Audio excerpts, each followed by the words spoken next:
La Victoire Radio TV depuis la République Dominicaine, c'est Canal pas pour vous-même qui remet l'Évangile, ou même qui chercher sujet social sur la santé, la famille. La Victoire Radio TV, c'est Canal pas. Branchez et fait l'autre monde brancher nous sur YouTube, live ou en replay.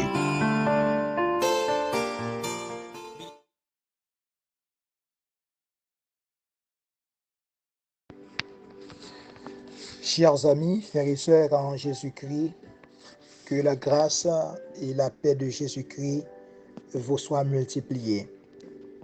C'est un plaisir pour moi ce matin de vous retrouver dans la présence de Dieu.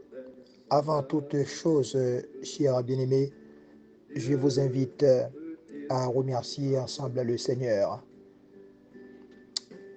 Mon âme bénit l'Éternel, que tout ce qui est en moi bénisse son Saint-Nom. Mon âme bénit l'Éternel et n'oublie aucun de ses bienfaits.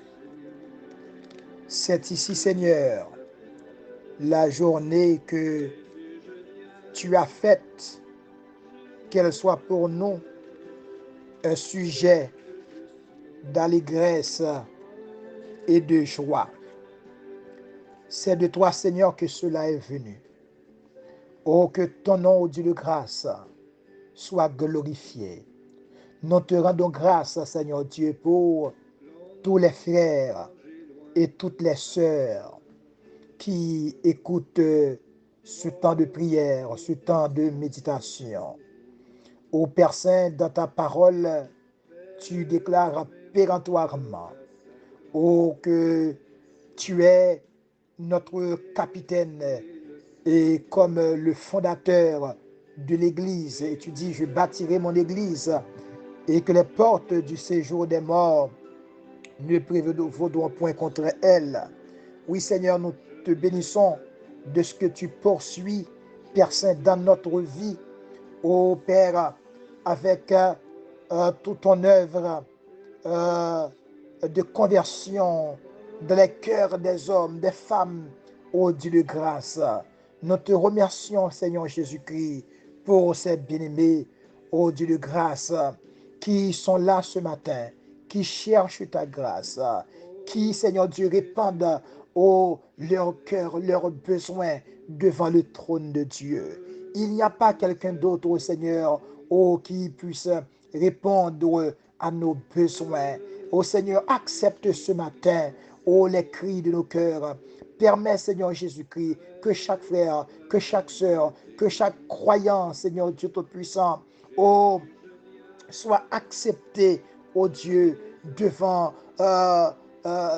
toi, Seigneur Dieu, à travers nos requêtes, à travers nos prières, Seigneur Jésus-Christ. Accepte-nous, bénis-nous, Seigneur Dieu, conduis-nous et n'entre pas en colère avec nous, car nous sommes tous pécheurs. Mais le sang de ton Fils Jésus-Christ fut versé à la croix, Père, pour nous pardonner, pour nous racheter du péché, pour nous racheter, Seigneur Dieu, de la méchanceté. Oui, Seigneur, libère-nous et remplis-nous, Seigneur Dieu Tout-Puissant. Donne-nous ta grâce. Nous comptons sur ton amour. Nous comptons, Seigneur Dieu, sur tes bienfaits. Nous comptons sur ta bénédiction. Et nous prions le Seigneur Dieu que tu bénisses cette nouvelle journée et qu'elle soit pour chacun de nos Pères Tout-Puissants un sujet de très riche bénédiction. C'est dans le nom de Jésus-Christ, ton Fils, que nous faisons cette prière. À lui seul soit la gloire, la puissance et la majesté dès à présent et au siècle des siècles. Gloire à l'agneau. Merci Seigneur. Chers amis, frères et sœurs en Jésus-Christ, que la grâce et la paix de Jésus-Christ soient avec vous. Je suis votre frère de la foi, Pasteur Maxi Wilner.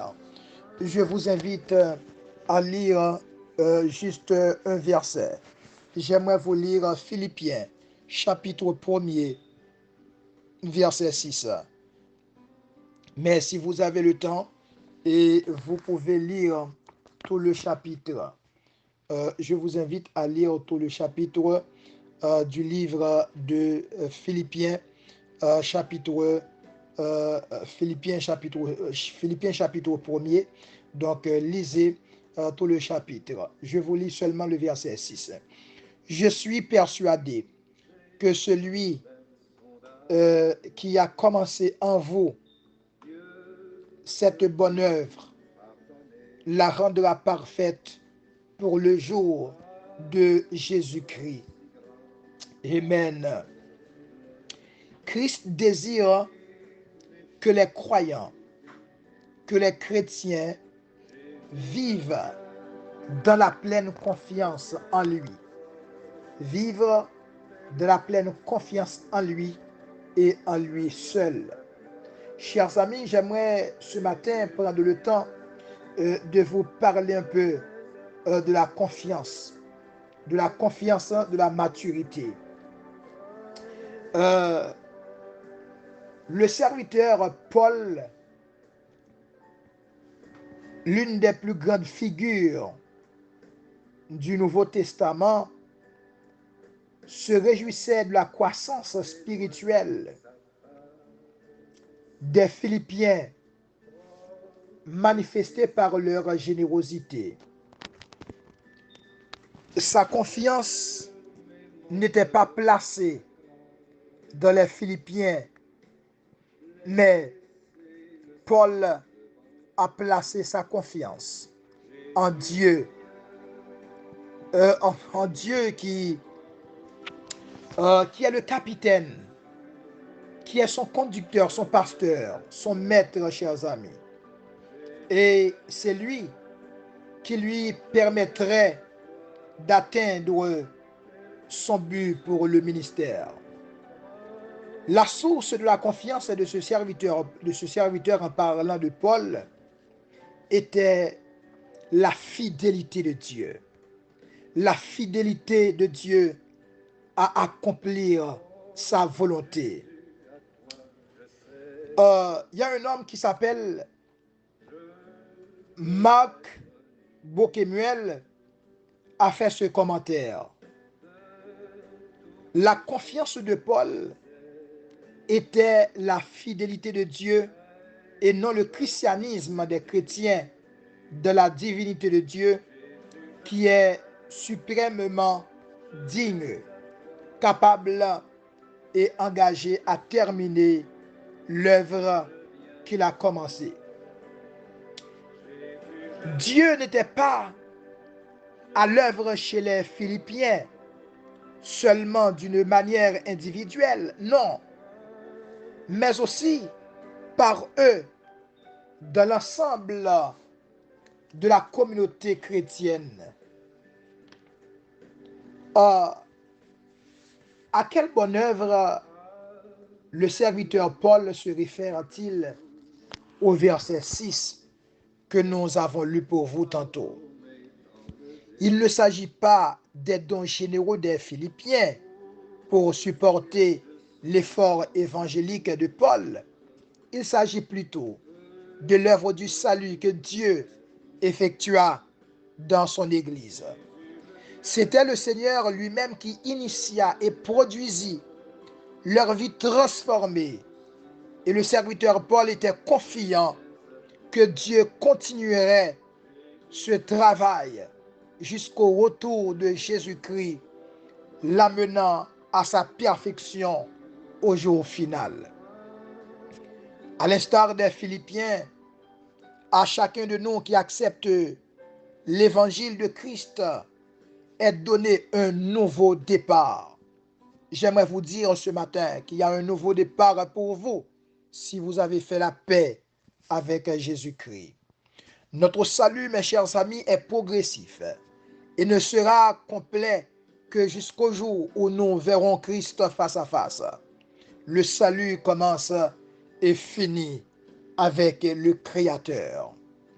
La désignation de Paul du salut comme une bonne œuvre était destinée probablement à souligner sa dimension dans la recherche de la plénitude de la grâce de Dieu. Pour l'apôtre Paul, le salut doit déboucher sur les vies transformées. Sinon, il n'est pas digne de son nom.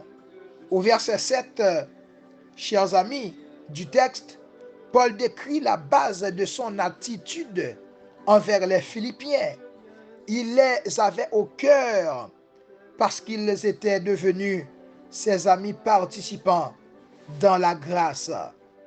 Peut-être Paul avait à l'esprit non seulement le support financier de cette communauté que les Philippiens fournissaient pour son ministère, mais aussi leur participation dans son affliction.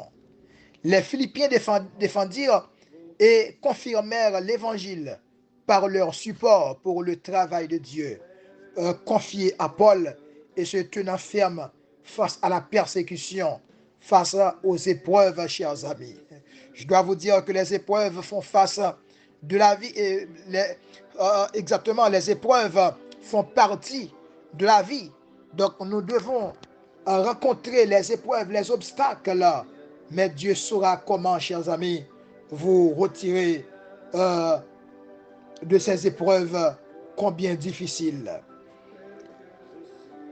Le serviteur Paul, il avait un amour profond pour l'église de Philippe. Paul, chers amis, avec qui, eh bien, il travaillait pour le royaume. Donc, une église qui comprenait la responsabilité, la dimension de ce qu'on a, chers amis, comme responsabilité face aux œuvres ministérielles. Donc, cette église voulait, cette communauté voulait encourager l'œuvre ministérielle. Et c'est pourquoi il aima les Philippiens avec la même tendresse que Christ avait pour eux. Dans les versets 9 à 11, Paul prie pour les Philippiens. Paul a prié pour les Philippiens. Vous qui êtes croyants, responsables, avez-vous déjà pris le temps, consacré du temps pour prier pour des hommes, pour des femmes qui vous encouragent dans le saint ministère? Paul, il avait prié pour les chrétiens. Ces remerciements authentiques pour les saints de Philippe l'incita à prier pour leur progrès spirituel croissant. La préoccupation pour les autres devrait s'exprimer d'abord dans la prière. En outre, le serviteur Paul prie pour que leur amour augmente de plus en plus, pour qu'ils soient capables de discerner les choses les meilleures.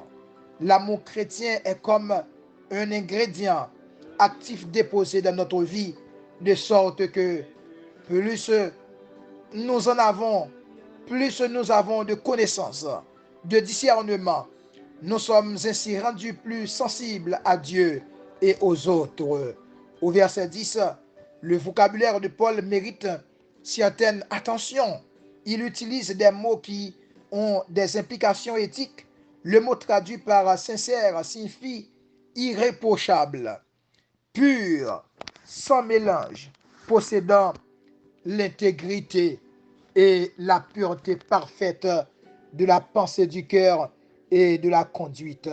On pouvait ainsi discuter que la sincérité dans la relation dans les relations humaines constitue un aspect essentiel de la vie transformée. Donc, chers amis, c'est important d'être sincère dans le ministère, d'être irréprochable dans le travail de Dieu. Et chers bien-aimés, quand nous consacrons réellement toute notre vie, tout notre être à servir, à desservir le peuple de Dieu, les communautés, les croyants, à accompagner des hommes, des femmes. Et vous pouvez constater comment, par exemple, aujourd'hui, eh bien, l'immoralité bat son plein, comment les familles divisent, les divorces font la une, l'actualité. Donc Dieu a besoin des hommes, des femmes qui sont consacrées, irréprochables, pour encourager les hommes à servir le Seigneur, à être des modèles dans ce monde corrompu. Et chers amis, ce serviteur Paul, eh bien, il était un modèle. Quand Paul prie pour que les Philippiens soient remplis du fruit de justice, il parle de ses vertus spirituelles qu'il appelle ailleurs les fruits de l'esprit dans Galates 5, verset 22. Les aspects de ce fruit sont l'amour, la joie, la paix, la patience, la bonté, la bienveillance, la foi, la douceur, la tempérance. Et j'avais déjà parlé dans d'autres émissions de chacun de ces mots, mes chers amis, ou de ces fruits-là, ces fruits de l'esprit, qu'en tant que croyants, nous devons cultiver dans notre vie avec le Seigneur, dans notre marche chrétienne, dans notre marche quotidienne. Paul mentionne plus loin la bonté, la justice et la vérité. Paul déclare que le fruit de justice vient par Jésus-Christ, d'après Philippiens chapitre 1er, verset 11. Ces grâces ne sont pas les mêmes que les qualités, les caractéristiques humaines, mais elles sont beaucoup plus sublimes. Pourquoi? Parce qu'elles sont nées de l'esprit. Le fruit devrait être manifesté dans toutes les vies chrétiennes. Et Paul pria pour qu'il puisse être abondant dans la vie des Philippiens. Chers amis, soyez abondants dans la vie des croyants. Chers bien-aimés, soyez abondants l'un envers l'autre. La vie du croyant ne doit pas être stérile. La vie du croyant ne doit pas être morte. Oh, elle doit produire du fruit qui l'amène à la maturité spirituelle. Voulez-vous ce matin demander au Seigneur de vous aider à avoir, chers amis, cette maturité spirituelle pour supporter les autres, pour encourager les autres, pour être un modèle, hein, quelqu'un qui encourage, quelqu'un qui stimule les gens à servir Dieu, à renoncer à la méchanceté, à renoncer au monde, à renoncer au diable, à renoncer au plaisir de ce monde, mais de s'attacher à Dieu seul, à Jésus-Christ. Donc la vie du croyant, la vie du serviteur de Dieu ne doit pas être stérile. Si vous voyez que votre vie est stérile, il y a quelque chose qui ne marche pas. Vous devez, chers amis, prier le Seigneur. Vous devez implorer la grâce de Dieu. Elle doit produire du fruit. Et si vous ne produisez pas du fruit ce matin, vous le savez. Mais si vous ne produisez pas de fruits, donc il y a, chers amis, une carence. Donc vous devez prier pour cela. Chers amis, chers bien-aimés en Jésus-Christ, j'espère que ces mots d'encouragement soient utiles. Donc je vous invite à être confiant de la maturité, chers amis. Donc que Dieu daigne nous bénir et que cette nouvelle journée soit pour nous une journée pleine de grâce et de bénédiction. Prions le Seigneur. Notre Père céleste en Jésus-Christ, ô toi le pourvoyeur de toute bénédiction et de toute grâce, avec un cœur reconnaissant au Père Tout-Puissant, je suis venu une fois de plus devant ton trône, Seigneur, pour te remercier pour ta grâce, pour te remercier, Seigneur, pour ta bénédiction, pour te remercier, Seigneur, pour ton enseignement, pour te remercier parce que tu nous appelles, Père Saint, à grandir au Dieu de grâce, à cultiver, Seigneur Jésus-Christ, les fruits spirituels de notre vie, à être des chrétiens authentiques, à être des femmes et des serviteurs de Dieu, des hommes qui sont consacrés pour le travail, des hommes, Père Saint, qui a au cœur le fardeau des âmes, les gens qui sont au dehors, qui ne te connaissent pas, notre Dieu. C'est notre responsabilité, c'est notre devoir, Seigneur Jésus-Christ. Ô Père Saint, de prendre le temps, de réfléchir sur les stratégies. Comment, Seigneur, allons-nous, Père, chercher à gagner des cœurs pour toi, pour ton royaume. Oh, pour, Seigneur Jésus-Christ, augmenter, Père Saint, oh, le nombre de ceux qui sont déjà inscrits dans le rouleau du livre, dans le livre de vie, Seigneur Jésus-Christ. Donne-nous, Père Saint, de répondre à cet appel. Et tu nous invites au Dieu de grâce dans Matthieu 28, 19, à l'effet de toutes les nations, des disciples. Oui, Seigneur Dieu Tout-Puissant, donne-nous de répondre à cette invitation, à cette recommandation. Bénis-nous et bénis tous les frères et sœurs, Seigneur Jésus-Christ. Au Père Saint, je ne connais pas combien de personnes qui attendent une intervention, qui réclament, Père Saint, un miracle, qui, Seigneur Jésus-Christ, souhaite ce matin recevoir un toucher dans le nom de Jésus-Christ, qu'il plaise à toi de toucher des cœurs. Tu vois combien de personnes, Père Saint, qui sont sur le point d'abandonner ou, Père Saint, de tomber de l'apostasie. Mais je te prie, Seigneur Jésus-Christ, de sauver nos amis, de sauver les frères, de sauver les sœurs, de sauver, Père Saint, les couples, les foyers, les chrétiens, ton Église. Sauve-nous, Seigneur Jésus-Christ, et donne-nous de marcher, de rester attachés à toi, Père Saint, de fixer nos yeux sur toi et sur toi seul, car tu es notre boussole, tu es notre victoire. Nous comptons sur toi. Et c'est dans le nom de Jésus-Christ, ton Fils, que nous adressons cette prière. À lui soit la gloire, la puissance, dès à présent et pour les siècles et les siècles. Chers amis, frères et sœurs, ça a été un plaisir d'être avec vous. Je vous souhaite une excellente journée en Jésus-Christ.